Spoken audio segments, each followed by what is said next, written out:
Linda, I'm sitting right next to you, your wonderful new book, Linda Karshan Studio View. Yes. First and foremost, what was the idea behind a wonderful running narrative in the form of your, well, not really a narrative per se, not a narrative, parallel narrative, sure, which you call Jottings. I think it's a sense of an appropriate, I hope it's appropriate, wish to mark my 70th year, where I had sort of gotten to, if you will. My 60th birthday, my son Tommy and his then wife Alexis put together and edited a book called Linda Karshan, Essays and Poems on Her Work. I'm someone who cares a lot about legacy. I hope in a not overblown way, but just an appropriate way. And I thought that the writings, which I had been compiling since 2004, each season I had troubled myself to format them and to note what I had learned, particularly during that season in the studio, marking that experience in the studio.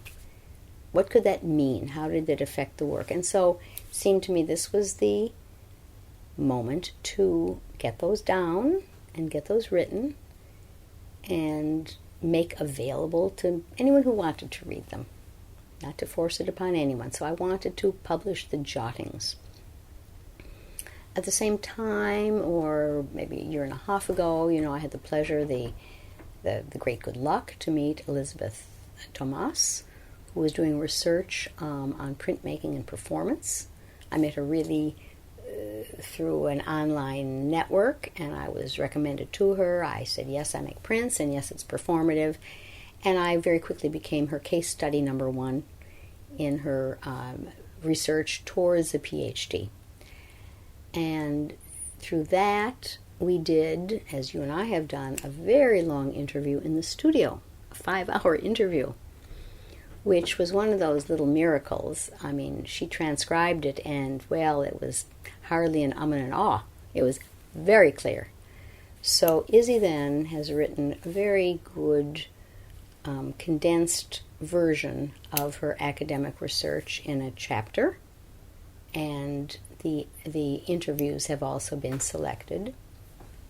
You and I did an interview in the Reform Club on the making of glint, and as the recent show at the Reform Club to mark my 70th year was going to feature glint, it seemed to me that while I didn't want to do a catalogue... You mean the Redfern? The Redfern. What did I say? Whatever. Yeah, the Redfern, the show at the Redfern. I didn't want to do a catalogue, but certainly it gave sense to have a record of the drawings and prints in that show. And so you came to the studio and took some really, really very crucial shots of those studio views, the accrochage. You will remember I said, Ishmael, I think this looks good, and these are going to be the drawings, so would you mind coming out? And those shots have been crucial and used again and again when I had the Courtauld, members of the Courtauld come out and see those studio views. So suddenly, instead of having 3 different books or 3 different documents, in a very organic way, it just gave sense to have one book. In fact, I think it was my son Tom who said, Mom, just have one book, because the point was that they should all relate to each other. And so it came to pass. I had Helen Higgins, who now is my Jottings girl, work very closely with Andrew Lindsay, who I had the good sense to choose to design the book. I say good sense because not only is he an excellent designer, but he's very scholarly. And he saw the importance and value of giving proper weight to all those footnotes, which document the kind of scholarship that you've been referring to along the way. The readings were absolutely done, but I'm not that kind of a scholar who would make the right footnotes and keep it all correct. But he went that extra many miles together with Helen to get those right too. And so you really have, it says Studio View, a book in 3 parts. I turned to Matthias Barman to write a 3rd text called Turning Pattern into Being, which was a phrase that he used on seeing the film of Harold Schluttig. Harold, as you know, filmed me making prints in Dresden, the lithographs, and he saw that because I'm turning the stone on a turntable, he said, I see you turning pattern into being. And that seemed just the best way to refer to what happens. And so we have in the first part the glint prints, excerpts from our interview at the Reform Club, which talk about process, and Matthias's text. Then we turn to the jottings. And the jottings become increasingly pictorial as Helen takes over and brings her camera to the studio, where it becomes ever more clear that one can save an awful lot of words by just having a picture of the kinds of connections that I'm so keen to propose. And then Izzy comes in with her thesis that embodiment in the making of art can be a form of knowledge production. And I say these marks and moves have learned a lot. And I wrote that as long ago as 2006. And I think the marks and moves have learned a lot, and they continue learning. They continue to help me go forward. So that's really what the book is.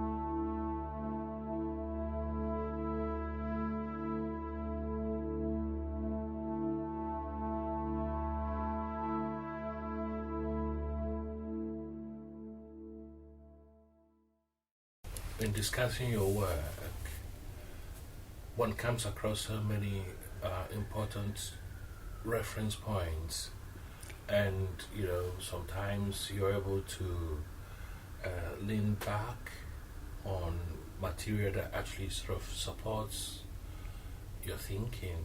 Yes. Please tell me, throughout that whole period, or the gestation period, were you quite cognizant of this information, or was it just a matter of synergy, natural synergy between you and these texts that you discovered later? Good question.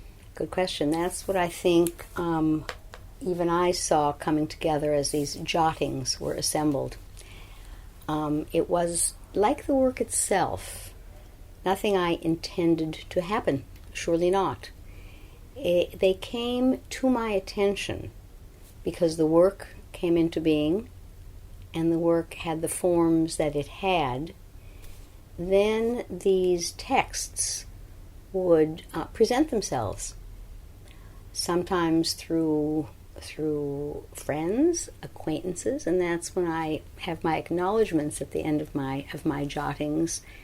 First and foremost, I guess it's my friend, the philosopher David Wiggins, who gave me my Plato, as it were, presented texts to me because he knew, looking at these forms, these forms of time, when I made the artist book Time Being, he saw in this series of short vertical dashes, he saw time itself.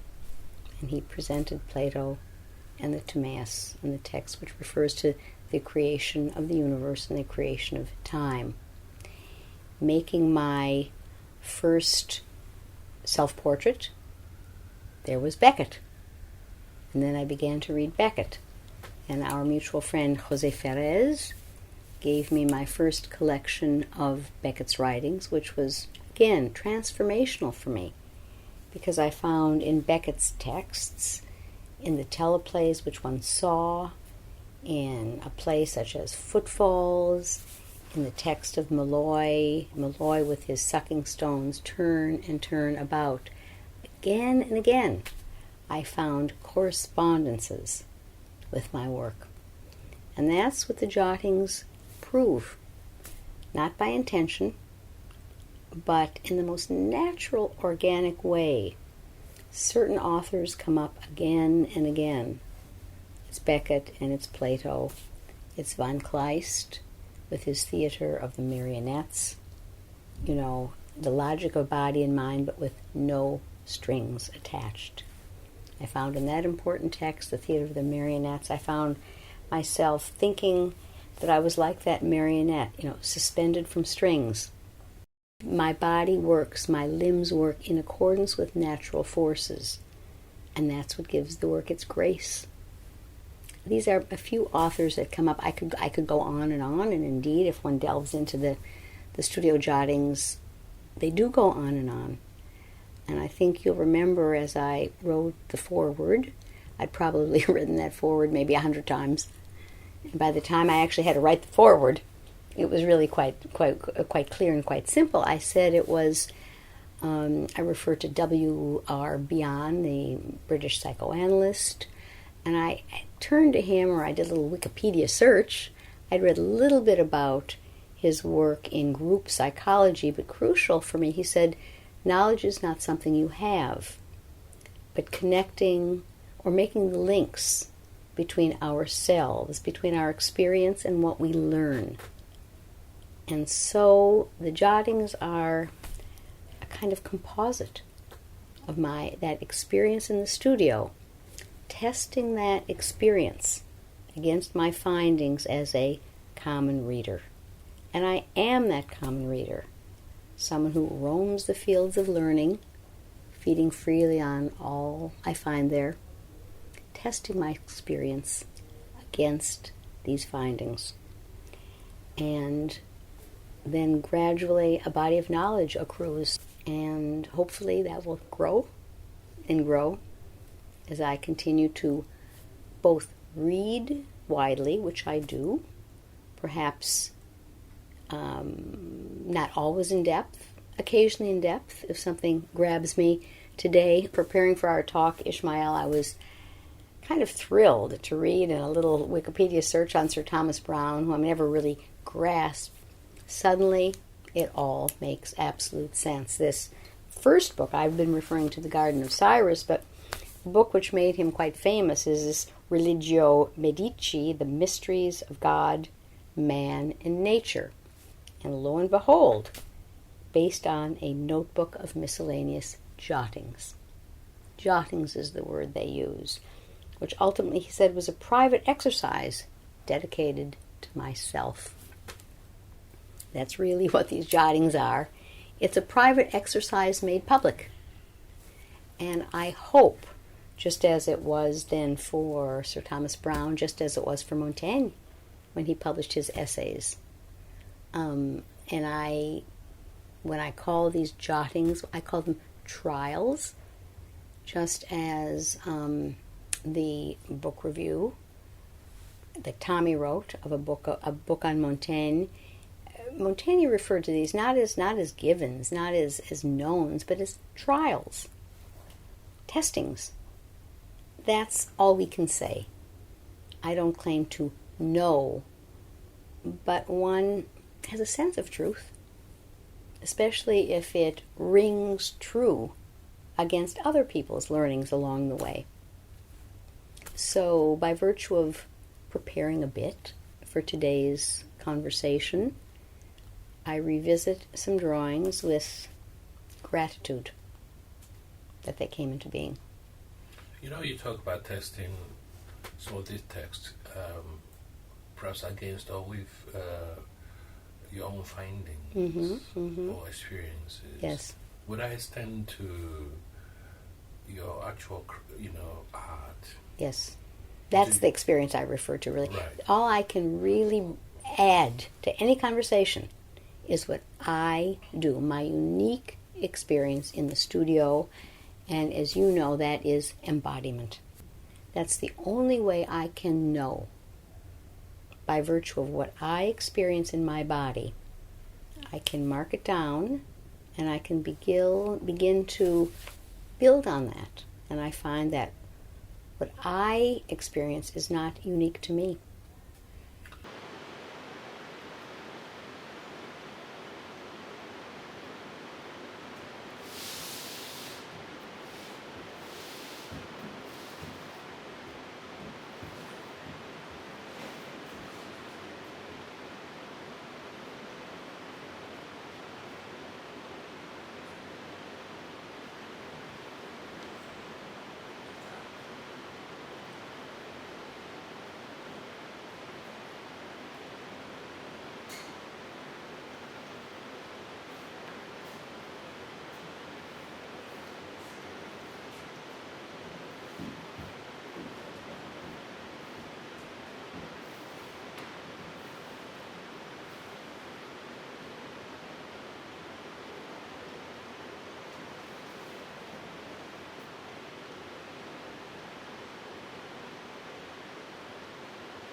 knowing this text and the sort of correlation with your work, do you somehow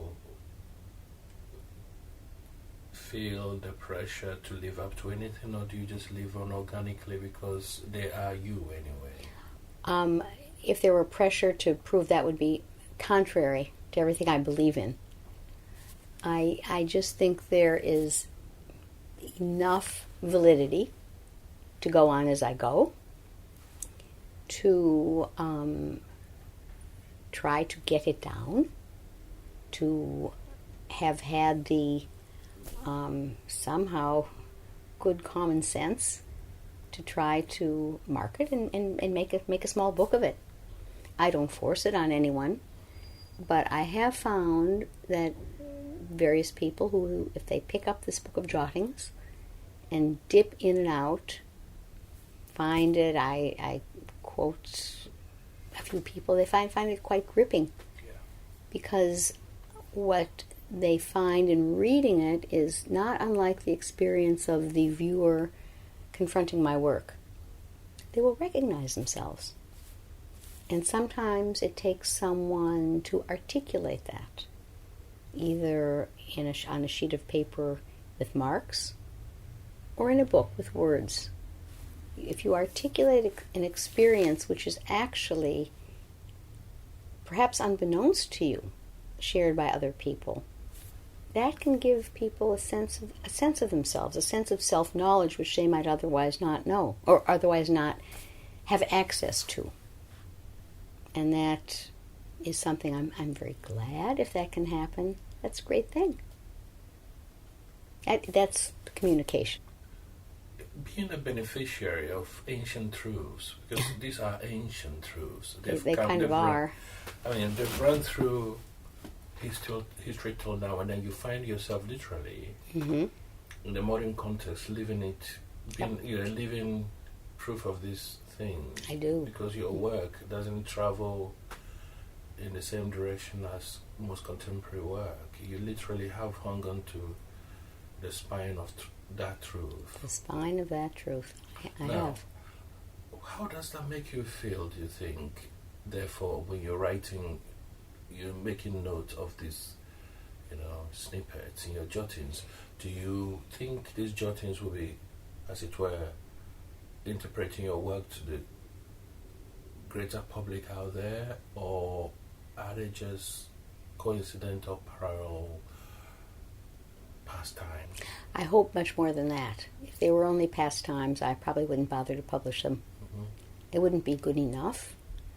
I don't want to give more weight than they can bear, but nor do I want to give them less weight than they perhaps are their due.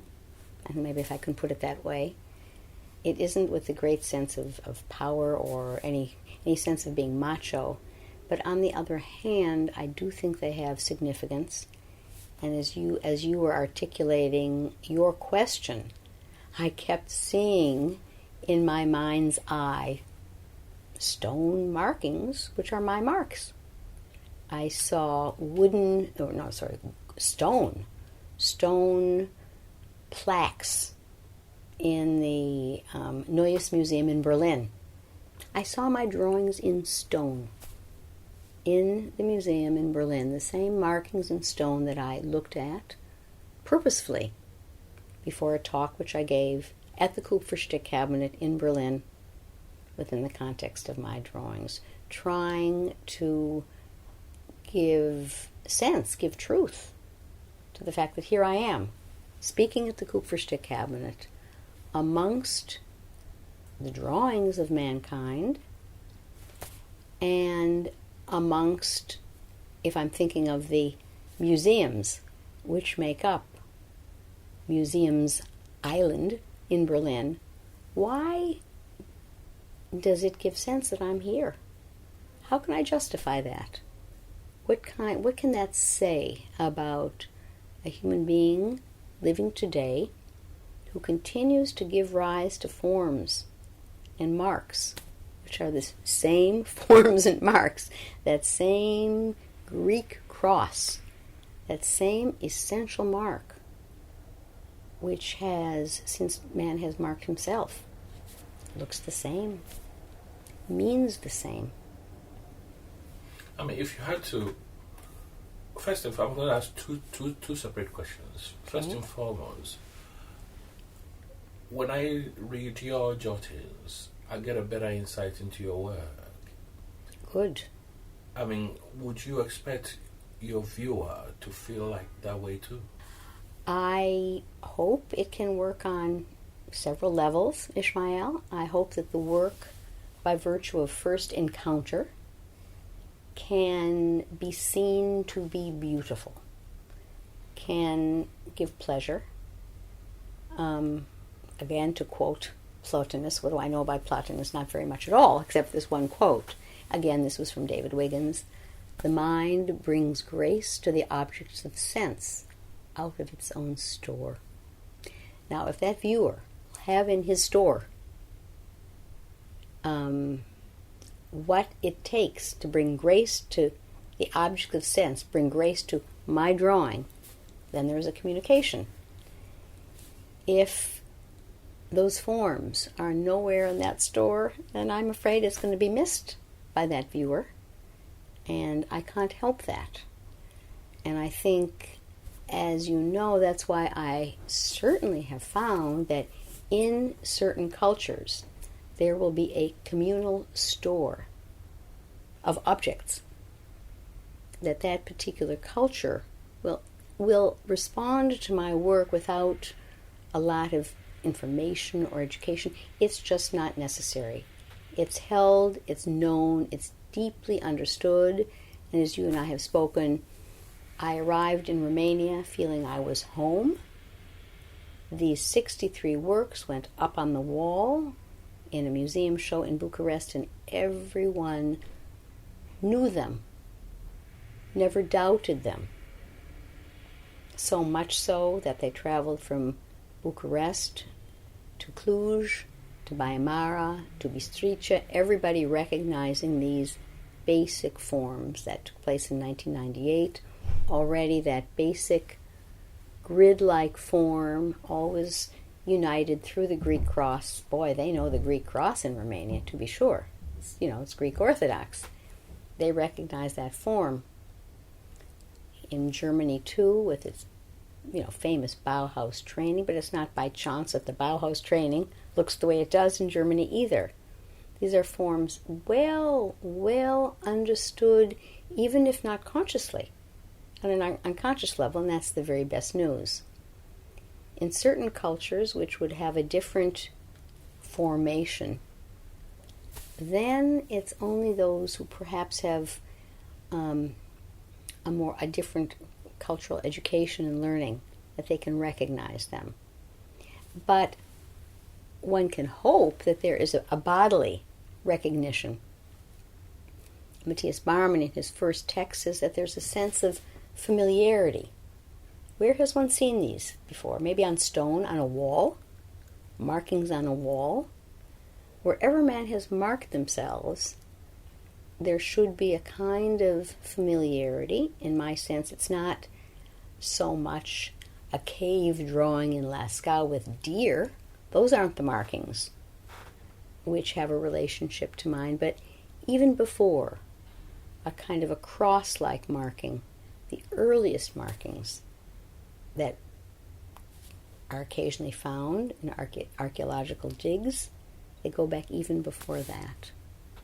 For me, I don't aspire to anything complicated, but I do hope that I can again and again get to something of origin, and therefore the word original is crucial, but coming to origin.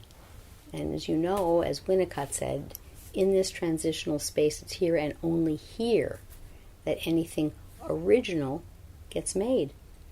And so those earliest markings, to which my marks relate, usually have come into being when mankind might have been in that kind of shamanistic state. Self-unconscious.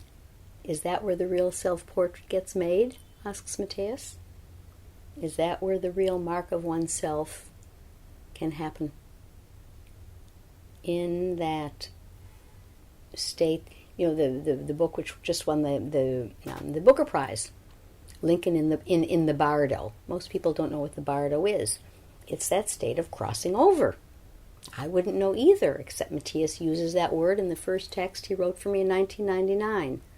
Bardo, from the Tibetan state of meditation. That person in that state of meditation is crossing over between the unconscious and consciousness. A different way of articulating what Winnicott calls transitional space. I wanted to ask you to do me a favor by actually defining to my audience and your audience, more importantly, transitional space. Transitional space is a term created, defined, or suggested by Donald Winnicott, the British psychoanalyst, who began as a pediatrician. And he noticed in the infants he was treating that they would often suck their thumb or hold on to a piece of blanket. And it was comforting for them. These are infants between the ages of 3 months to 6 months, for example. And they are, as he came to see them again and again, and then he turned and became a child psychoanalyst, he created the term transitional space and that transitional object, the thumb and the blanket, to help to understand how the infant navigates that crucial moment when the baby begins to understand that there is something outside himself, from his own little private world. He doesn't know anything else. Suddenly, or not so suddenly, gradually, if all goes well, if the mother is a good enough mother, the mother gradually from the beginning, that good enough mother will present to the child exactly what the child needs, which is the breast. And the child then has a sense of creation, a sense of being omnipotent. And at first the child only knows its experience. Gradually, when that need is not met on the dot, there's a little bit of frustration. The child will have a sense that there's something outside that may or may not meet that need. And gradually, importantly, there becomes a sense of an outside world. And Winnicott calls that disillusionment. At first, the child has the illusion that she creates everything they want. And suddenly, importantly, crucially, it's not the case. There's an outside world. And it's that blanket and that thumb, which in moments of frustration helps a child to manage those moments of frustration. And that, of course, if the child cannot navigate that, then you can't deal with the world. So, it's a moment of creation, transitional space. You said something very interesting about your viewer perhaps needing to come with something within their own style. So it's an exercise in recognition. Yeah. Now, would you call this state of bardo, or what you refer to as the early markings, right, being what they are, being purposeful, would you call them intellectual? No, I think it's almost a pre-intellectual thing. Well, if I've understood your question, let me say how I understand things to happen. These marks, these signs, would be pre-intellectual in terms of why and where and when they get made, to be understood as opposed to being felt. They can be felt without a deep intellectual, anything like academic knowledge. But for our purposes, if we're looking for their meaning, then we do want a level of learning and intellectual understanding so that we might go forward. And what about intellect as something beyond just the original state? Mm-hmm. When a person becomes slightly more self-aware. Yes. And then grows into an awareness of something beyond itself. Yes. Aspires to that, and then is able to reach levels of subconsciousness, or rather trance, even. Yes. Would you call them intelligent exercises as opposed to intellectual exercises then? Oh. If we saw those things as evolutionary, at least. I think it's a level. Maybe I'll use the word enlightenment. Okay. Cool. Okay, I think that's better to see the light, Yeah. to see the light, come out of the darkness, perhaps. Yeah. You might have been in the dark, and then marks got made, and skills were learned, and evolution took place, and man increasingly becomes enlightened to go forward. Now those marks still continue to exist, but they take on meaning. They take on knowledge.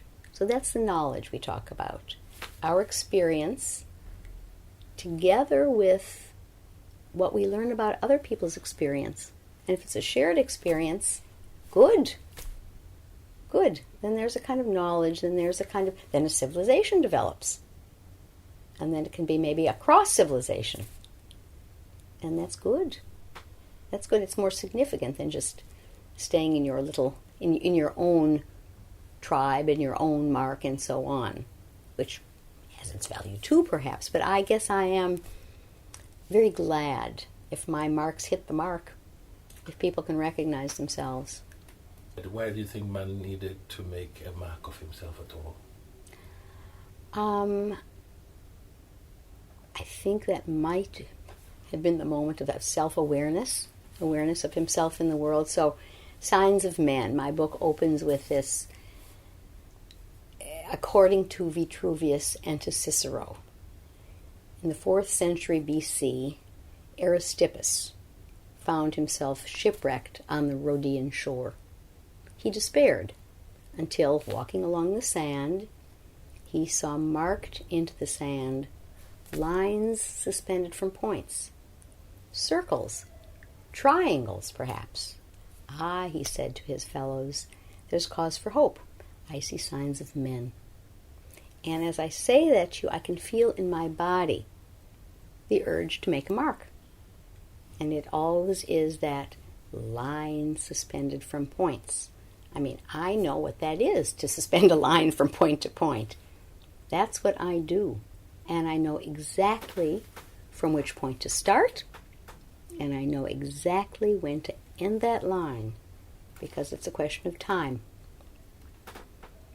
Lines suspended from points. Triangles, circles, those are marks which my body will give rise to, just as men always did. And it's later that somebody like Euclid can write it up. He writes it up and he tells us what to do, but only, how would he know that if it somehow isn't absolutely essential in his being? I think I'm right to say it was never drawn. We had to wait for Archimedes to draw that up, to know what it looked like. And later, Piero della Francesca, does drawings after Archimedes, because he wants to get it down and to understand what it looks like, and therefore create a kind of Renaissance space, if I've understood things well, and to clarify things and to confirm things and to make it concrete. I think again it's man trying to learn, to build knowledge. Building from the ancients, even before Euclid would have drawn it out. These instructions that he wrote out. Well, I just do that. I just do it. How do you think today, an artist today could be taught to get in touch with that or trust their subconscious enough? I almost think you talk about trusting a subconscious. That makes me a little bit nervous because I don't know that there's much form to that subconscious. It has to be almost like a trained subconscious, if that's maybe a contradiction in terms, or doesn't give sense. But what I found by virtue of making a commitment in 1993 to transitional space and giving it 11 years, making a commitment to not force anything on my unconscious. Lo and behold, after 11 years, there was form. There was a figure I could trust, a figure to be true. And I never doubted it ever since. That was my way of working. But I waited for it to appear. I don't think one can learn it. I don't think one can invent it. If one does, it's not the real deal.